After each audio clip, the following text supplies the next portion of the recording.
Kentucky Senate Republican leader Mitch McConnell. Thank you, Senator, for joining us. I want to talk to you about gas prices. I know that you have suggested that this seems like a weird political move for the president to be making, that you don't think it will be popular.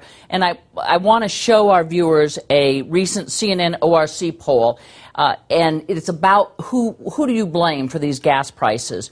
Oil companies, 55%. Foreign countries, 34%. The situation in Iran, 28%. And here's what I want to ask you about. President Obama's policies, 24% blame him for the rising gas prices, but 21%, just 3% fewer. Hang on. I'm just checking your math on that. Yes. I got the same thing. Blame Republicans. So this does not look like a clear-cut case of a political blunder. A lot of people blame Republicans. Well, why don't we just look at the facts? So regardless of what polls may reflect about how people feel about the oil industry, which is not at all surprising, the Congressional Research Service, which is not a polling organization, but which analyzes objectively legislation, says that if you raise taxes on oil production, the price of gas at the pump goes even higher.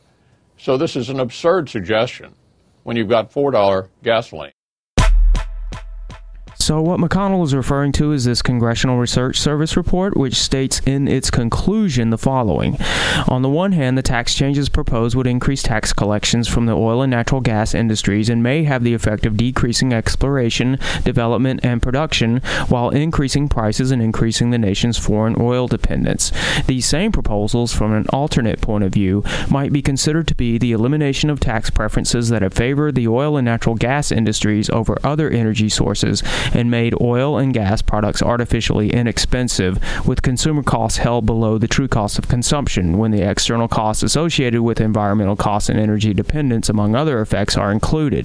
Now, what's really interesting about this is that it doesn't really have any direct connection with what's actually in the report, and I'll have more on that in a moment, but it does bear some resemblance to something else in the report that we see early on, which is basically the statement of the two opposing positions. The administration characterizes the deductions and credits slated for elimination as tax preferences or oil and gas subsidies that are costly to U.S. taxpayers and do little to either provide incentives for increased production or reduce prices to consumers. A contrasting description is provided by the American Petroleum Institute, which describes the tax provisions slated for elimination as cost recovery methods that are similar to cost recovery methods for many other type of taxpayers. So it just seems as if that it's just a restating of that in reverse order in the conclusion there. So what's actually in the report? For the repeal of the enhanced oil recovery credit, the report states the following. Elimination of this credit would likely not have any effect on current or expected oil production, as oil prices are generally expected to remain high. For the repeal of credit for oil and gas from marginal wells, the credit is not likely to be an important factor if prices remain high. For the repeal of the manufacturing tax deduction, the variability and level of expected oil and natural gas prices is likely to be a more important factor in determining capital investment budgets and hence exploration and production development budgets than the repeal of a tax benefit that is capped by a relatively low wage bill. For repeal of expensing of intangible drilling costs, with the current price of oil near $100 per barrel, the additional tax expense is likely to have a smaller effect in reducing oil development activity. And these types of statements just go on and on and on. It's all about the price of oil, and there's never a statement made that we're going to see a drop in production, we're going to see any additional raising of the price.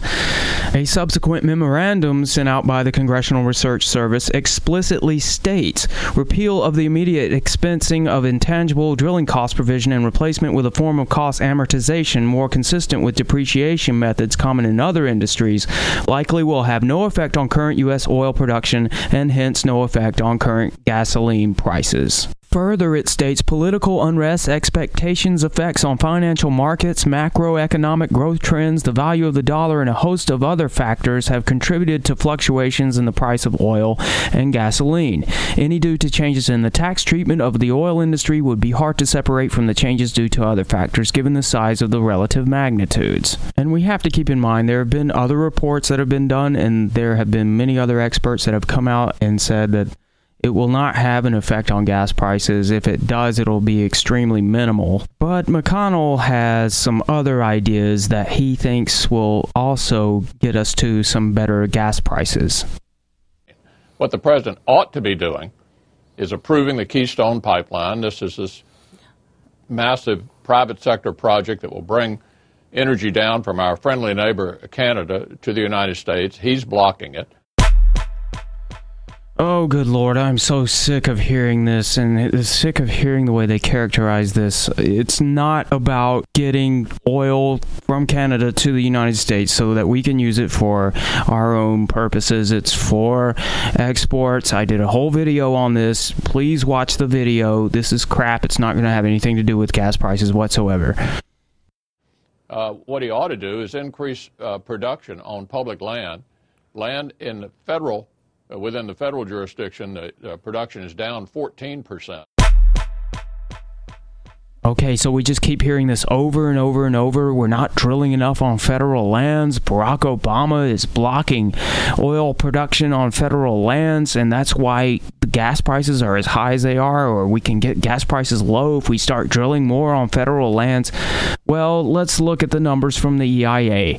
Now, we increased production from 2008 to 2010 dramatically on federal lands because George W. Bush lifted the ban on offshore drilling, and Barack Obama didn't bring it back or try to bring it back or anything, so it kept going up. And even he was talking about drilling more offshore, and then something happened. What was that? Oh, yeah, that was like one of the worst environmental disasters in the history of the country. So I suppose it was kind of nutty for the Obama administration to have a moratorium on deep offshore drilling after that happened. Yeah, that was pretty crazy. Looking at the total fossil fuel production from the same period reveals that the Katrina disaster had the exact same effect on fossil fuel production on federal lands. And in the context of gas prices, which is what we're talking about, the gas prices are set on the world market. So the differential from 2010 to 2011 that McConnell is referring to makes up 0.3% of the entire world's oil production. So it's a little bit of a stretch to think that this is actually having any sort of discernible effect on gas prices. And if anyone doubts that that's what he's talking about, he makes it quite clear. The issue is the price of gas at the pump. It's just exceedingly obvious that this doesn't have anything to do with gas prices. This is just a bunch of rhetoric being thrown out there, and you can't expect you should expect Candy Crowley to come out and be a little bit more aggressive and know a few more things so that you have a certain amount of pushback against all this nonsense, and not just doing Democratic talking points or whatever, but actually knowing the facts surrounding this subject. But she just doesn't do it. And further, look at the ridiculous poll. I mean, when you look at those numbers, do you see something missing from there? Do you see maybe an option that isn't there? I mean, if you're not going to put peak oil there, I don't expect them to do that. Maybe that's going too far or something, but you could at least put supply and demand. Hello? I mean, it's not even on there. Supply and demand wasn't even a choice for people to choose. That's because they're just...